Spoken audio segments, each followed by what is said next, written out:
तो न्यूज़ 8 में खबरें अब विस्तार से। सबसे पहले बात वक्फ संशोधन बिल की। इस बिल पर लोकसभा में पक्ष और विपक्ष के बीच बहस चल रही है। समर्थन और विरोध में सब अपनी दलीलें रख रहे हैं। लोकसभा में वक्फ संशोधन बिल पेश हो गया है और गृह मंत्री अमित शाह ने वक्फ संशोधन बिल पर सरकार की तरफ से अपना पक्ष रखा। कांग्रेस ने इस दौरान जमकर हंगामा भी किया, अपना पक्ष भी रखा। केंद्रीय गृह मंत्री ने कांग्रेस पर पलटवार किया और वक्फ संशोधन बिल को मुसलमानों के हित में बताया। गृह मंत्री ने विपक्ष को खरी खरी सुनाते हुए कहा कि मोदी सरकार वोट बैंक के लिए इस बिल को नहीं लेकर आई है।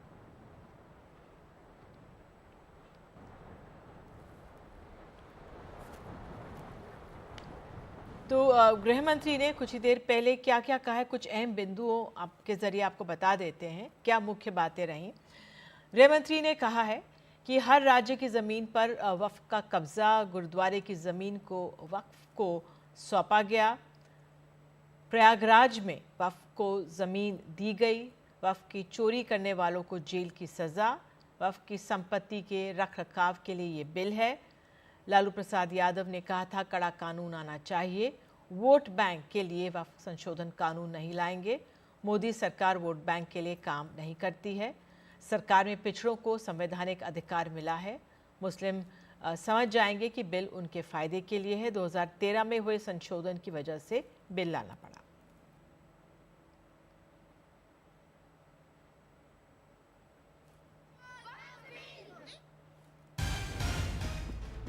और इस समय की एक बड़ी अहम खबर आ रही है, वक्फ बिल पर चर्चा का समय बढ़ाया गया है। तो ये समय की बड़ी खबर है क्योंकि कई बड़े नेताओं को अपनी बात रखनी थी, तो इसका चर्चा का समय पहले 8 घंटे रखा गया था, तो ये समय अब बढ़ा दिया गया है। चर्चा के लिए 2 घंटे समय बढ़ा दिया गया है। अब करीब 8, साढ़े 8 तक चलनी थी, लेकिन अब जिस तरह से ये कहा जा रहा है 2 घंटे वक्फ बिल पर चर्चा का विषय बढ़ाया गया है और 10 बजे तक चर्चा होगी इसमें लोकसभा में। तो गृह मंत्री ने क्या बोला है, आइए सुनाते हैं आपको। आज जो मेरे साथी मंत्री बिल लेकर आए हैं उसके समर्थन में मैं खड़ा हुआ। सुबह से जो चर्चा चल रही है उसको मैंने बारीकी से सुना है। मुझे लगता है या तो निर्दोष भाव से या तो राजनीतिक कारणों से ढेर सारी भ्रांतियां कई सदस्यों के मन में भी है और कई सारी भ्रांतियां सदन के माध्यम से, आपके माध्यम से पूरे देश भर में फैलाने का प्रयास भी हो रहा है। और अब आपको 4 पॉइंट्स के जरिए बताते हैं कि वक्फ बोर्ड के पुराने और नए कानून में कितना फ़र्क होगा और क्या बदलाव इसमें होंगे। तो पुराना कानून, अगर किसी प्रॉपर्टी पर दावा तो अपील सिर्फ ट्रिब्यूनल में और प्रस्तावित बदलाव ट्रिब्यूनल के अलावा कोर्ट में भी अपील मुमकिन होगी। दूसरा अहम पहलू यह है कि पुराना कानून ट्रिब्यूनल को फैसला, जो उनका फैसला था वो आखिरी होता। इस प्रस्तावित बदलाव में हाई कोर्ट में अपील की जा सकेगी। एक और अहम पहलू यह है कि पुराना कानून अगर ज़मीन पर मस्जिद हो तो वक्फ की संपत्ति माना जाता था। प्रस्तावित बदलाव अगर दान में नहीं दी गई तो वो वक्फ का दावा वहाँ पर नहीं होगा। पुराना कानून बतौर सदस्य महिला और दूसरे धर्म के लोगों की एंट्री नहीं थी। प्रस्तावित बदलाव नॉमिनेटेड सदस्यों में 2 गैर मुसलमान हो सकते हैं।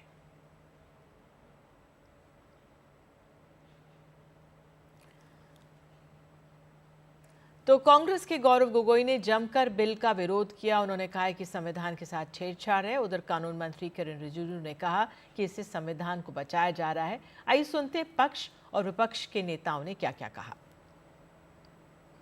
बहुत सोच समझ करके, बहुत तैयारी का साथ हम आए हैं और सदियों तक लोग याद रखेंगे कि नरेंद्र मोदी जी की सरकार में एक ऐसा बिल लाया है जिसने गरीब जनता का, विशेष करके मुसलमानों में, जो दुनिया में सबसे ज्यादा गरीब मुसलमानों का संख्या हिंदुस्तान में है, उसका चिंता सबको होना चाहिए। और ये चिंता नरेंद्र मोदी जी ने किया है, हमारा सरकार ने किया है। जो इन्होंने 2013 यूपीए गवर्नमेंट के संदर्भ में कहा, पूरा का पूरा मिसलीडिंग है, झूठ है, और हम डिमांड करते हैं कि वो ऑथेंटिकेट करें। हम डिमांड करते हैं ऑथेंटिकेट करें। इसीलिए बार बार इन्होंने आरोप लगाए, बार बार इन्होंने भ्रम फैलाया। आप इसीलिए हम भी अपनी बात रखेंगे, कृपया आप भी सुनने का धैर्य रखिए। संशोधन हुए हैं, कुछ अहम हैं जो आपको बता देते हैं। गैर मुस्लिम सदस्यों को जगह मिलेगी इसमें, महिला प्रतिनिधित्व होगा, सत्यापन प्रक्रियाओं में सुधार होगा, जिला मैजिस्ट्रेट की भूमिका होगी, वक्फ बोर्ड की शक्तियों में कमी, वक्फ संपत्तियों का डिजिटलीकरण होगा, डिजिटाइज हो जाएंगे, बेहतर ऑडिट प्रणाली होगी, अवैध कब्जों की रोकथाम होगी, वक्फ बोर्ड के सदस्यों की नियुक्ति होगी और वक्फ न्यायाधिकरण की शक्तियों में वृद्धि, वक्फ संपत्तियों के अनधिकृत हस्तांतरण पर कार्रवाई होगी। 12वां पॉइंट है कि मुख्य कार्यकारी अधिकारी की नियुक्ति होगी, वक्फ संपत्तियों का कंप्यूटरीकरण होगा और 14 नंबर है कि वक्फ बोर्ड की संरचना में बदलाव होगा। आजकल लाल किताब बहुत घूमती है, जब भी कोई विषय होता है संविधान की लाल किताब दिखाते हैं। सर, हम संविधान की हरी किताब लेकर के आए हैं जो संसद में रखी हुई है, तो मैं इसी को दिखाऊंगा आज। सर, भारत के संविधान के मौलिक अधिकार में धारा 15 है। धारा 15 में लिखा हुआ है कि महिलाओं के साथ कोई विभेद नहीं होगा और सरकार महिलाओं के विकास के लिए कानून बना सकती है। तो अगर यह वक्फ बिल देश की खवातीनों के विकास के लिए, वक्फ में उनकी भूमिका के लिए यह कानून लाया जा रहा है, तो यह कानून गैर संवैधानिक कैसे हो गया भाई? हमारी पार्टी इसका विरोध करेगी, वोट पड़ेगा तब भी विरोध करेंगे। और जिन लोगों के लिए ये बिल लाया जा रहा है, उनकी बातों को तवज्जो न देना, अहमियत न देना, इससे बड़ी नाइंसाफ़ी क्या हो सकती है। और सच्चाई तो ये है कि भारतीय जनता पार्टी में वोट लेने के लिए, अपने आप को बड़ा नेता बनाने के लिए, कौन खराब हिंदू है, कौन खराब फैसले ले सकता है, कौन ज़्यादा किसी को परेशान कर सकता है, इसमें मुकाबला चल रहा है। तो हमारे साथ के रहमान खान पूर्व अल्पसंख्यक मंत्री हैं। बहुत बहुत शुक्रिया समय निकालने के लिए। मिस्टर खान, किस तरह से देख रहे हैं संसद में जो बहस चल रही है और इस बिल पर आपका क्या रुख है? देखिए, जो डिबेट चल रही है ये अफसोसनाक है। यानी कि मुझे ऐसा लग रहा है कि एक हाइप करके बता रहा है कि मुल्क को ये बताने की कोशिश कर रहे हैं कि बहुत नाइंसाफी है। मैं ये पूछना चाहता हूँ गृह मंत्री से कि आप बताइए कि किस प्राविधान में आप ये समझते हैं कि बिल गरीबों के खिलाफ, महिलाओं के खिलाफ नाइंसाफी हो रही है। पहले से ही 2013 से ही महिलाओं को रिप्रेजेंटेशन दे रही है, कोई नया नहीं है। 2013 से ही आप क्यों लोग बात बात में मुल्क को कह रहे हैं कि हम महिलाओं के वास्ते कर रहे हैं, और इसमें आपने कहीं ये लिखा है, देखिए हमने वक्फ की आमदनी के बढ़ाने के लिए, इनकम बढ़ाने के लिए सचार कमेटी की रिपोर्ट और पार्लियामेंट्री कमेटी की रिपोर्ट, एक वक्फ डेवलपमेंट कॉर्पोरेशन, क्योंकि जब प्रॉपर्टी है तो उसको डेवलप नहीं करेंगे तो कोई नहीं कर सकती, तो हमने यूपीए ने एक वक्फ डेवलपमेंट कॉर्पोरेशन बनाई ताकि वक्फ के प्रॉपर्टीज को डेवलप करे, मगर इन्होंने उसे ख़त्म कर दिया। और इसी तरह से इनके पास कोई भी स्कीम नहीं है, कुछ नहीं है, सिर्फ यही कह रहे हैं कि ये गलत है, ये गलत है, ड्रैकोनियन है। कोई एक ऐसा लेजिस्लेशन में चैलेंज करता हूं कि कोई एक ऐसे लेजिस्लेशन बताएं जो दूसरे लेजिस्लेशन के विरोध है। जी, ये ड्रैकोनियन है। जी, आप कह रहे हैं अफसोसनाक है। सरकार का एक तरह से मोटा पहलू ये है कि पारदर्शिता लाएगा इसके गवर्नेंस में, वक्फ की ज़मीन के मैनेजमेंट में। आप जब पारदर्शिता के साथ बोल रहे हैं तो जो इलेक्टेड बोर्ड पारदर्शिता के लिए रिकमेंडेटेड विद वेरियस कमिटीज ना, उसको खत्म कर रहे हैं आप। पारदर्शिता कहाँ से होगी? आप कलेक्टर्स जो गवर्नमेंट के कंट्रोल्स में होते हैं उनको पावर दे रहे हैं। तो पहले सर्वे कमिश्नर था, एक इंडिपेंडेंट अथॉरिटी था, वो भी गवर्नमेंट का ही था, उसको निकाल दे रहे हैं। तो ये क्या पारदर्शिता है? आप कलेक्टर और तुम आप अभी देयर इज नो पारदर्शिता कहाँ है?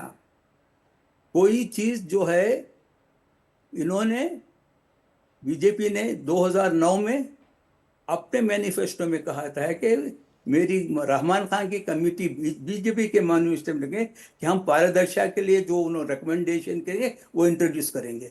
आज क्यों बदल गया? बीजेपी का स्टैंड कैसा बदल गया? और उन्होंने 2013 की बिल की बात कर रहे हैं, बीजेपी ने पूरा सहयोग दिया था।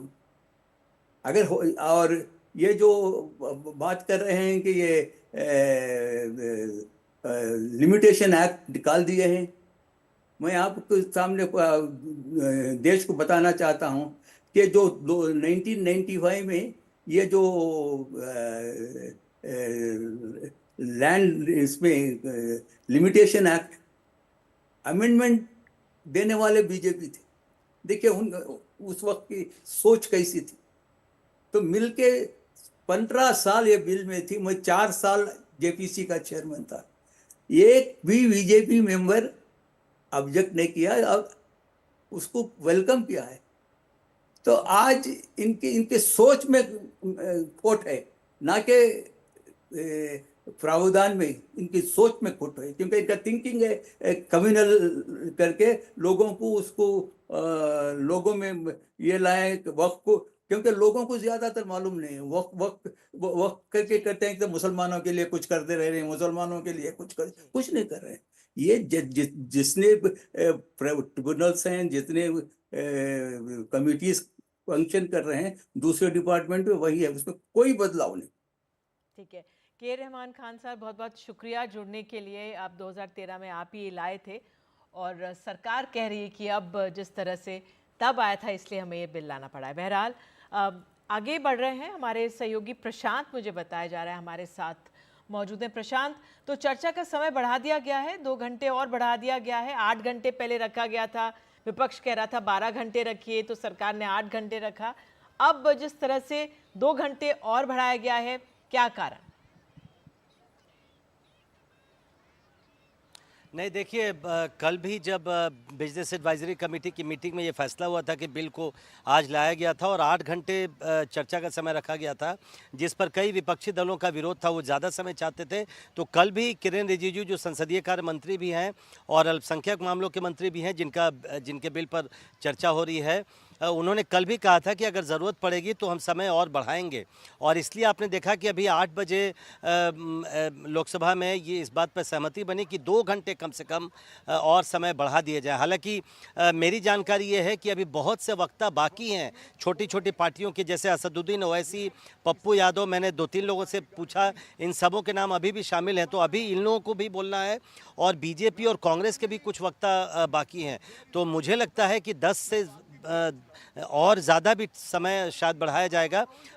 चर्चा भले ही अगले 1-1.5 घंटे में ख़त्म हो जाए, लेकिन फिर उसके बाद किरेन रिजिजू का जवाब होगा, फिर बिल पारित होने की प्रक्रिया में भी समय लगता है। तो बिल पारित होते होते अभी थोड़ा समय लग जाएगा। लेकिन आपने देखा कि चर्चा में दोनों ही तरफ से धारदार मैं कहूँगा कि पॉइंट्स रखे जा रहे हैं, एक दूसरे पर खूब हमले किए जा रहे हैं और दोनों ही तरफ से अपने अपने तर्क दिए जा रहे हैं। तो मुझे लगता है कि 2-2.5 घंटे अभी और समय लगेंगे बिल को पारित होते होते। बिल्कुल, शायद उससे ज़्यादा भी लग जाए। और फिर सरकार की मंशा यही थी कि आज अगर लोकसभा में होता है तो कल राज्यसभा में। प्रशांत, आगे किस तरह से आप प्रोसेस या प्रक्रिया देख रहे हैं आगे?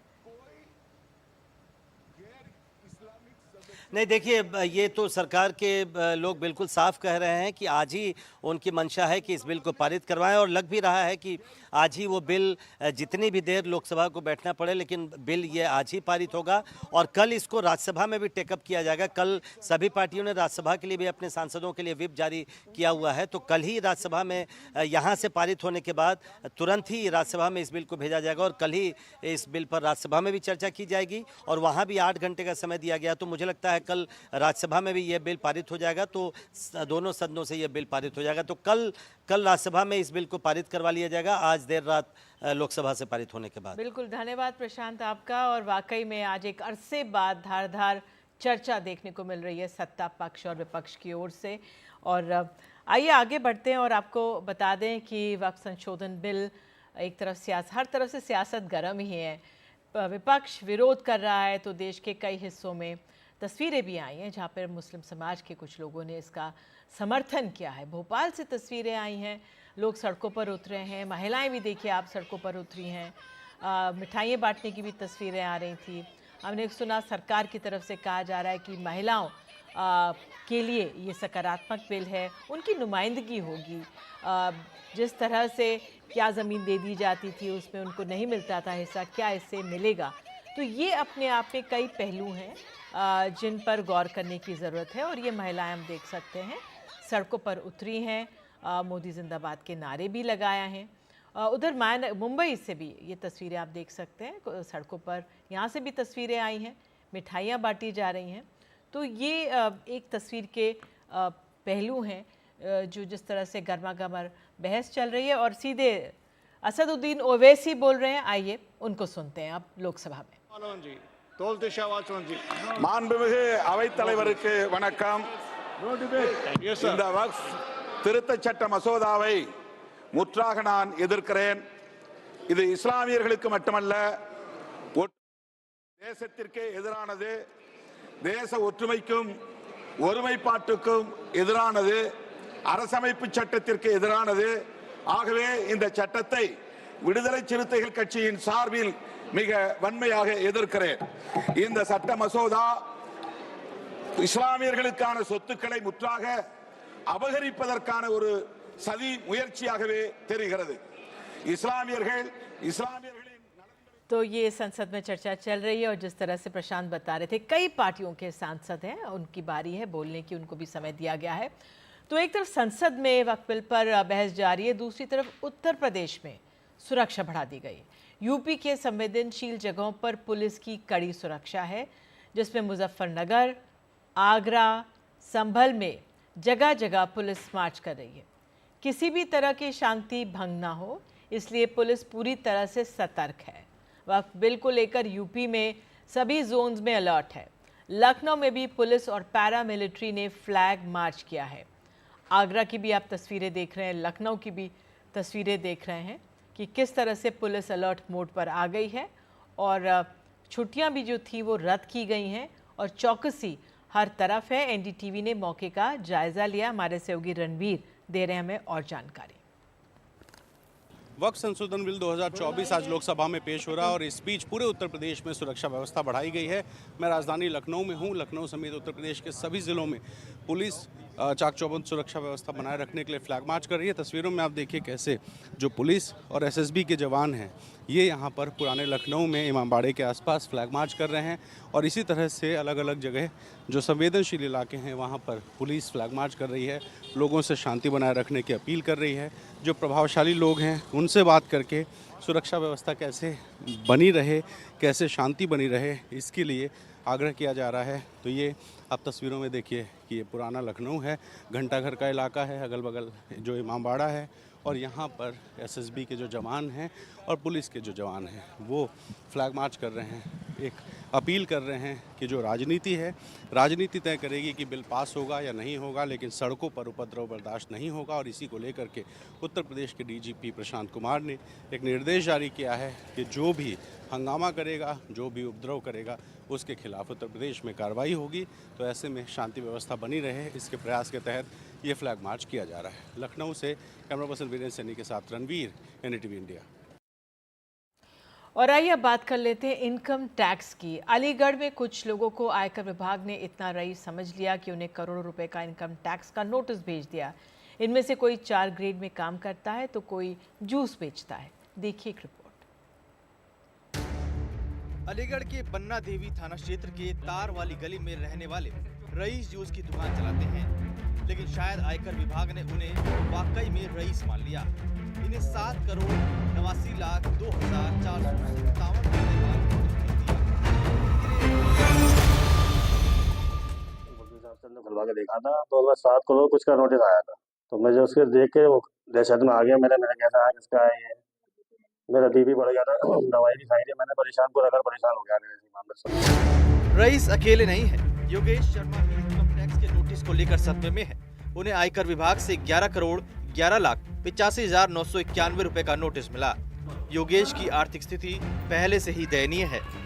ऐसा हुआ कि हमारे तो खुशखबरी हो गई 11 करोड़, तो फैमिली नाम ही सुना मैंने, खैर पैसे तो बहुत दूर रहे, खैर इसे तो सुन के खुशखबरी हो गई। कल तो खाना माना दोनों मियाँ बीवी का सब बंद है कल से। रईस और योगेश जैसे ही एक और है, नाम है करण कुमार। करण स्टेट बैंक में 4th श्रेणी के संविदा कर्मचारी है। उन्हें आयकर विभाग से 33 करोड़ 88,368 रुपए का नोटिस मिला। करण सिर्फ 15,000 रुपए महीना कमाते हैं।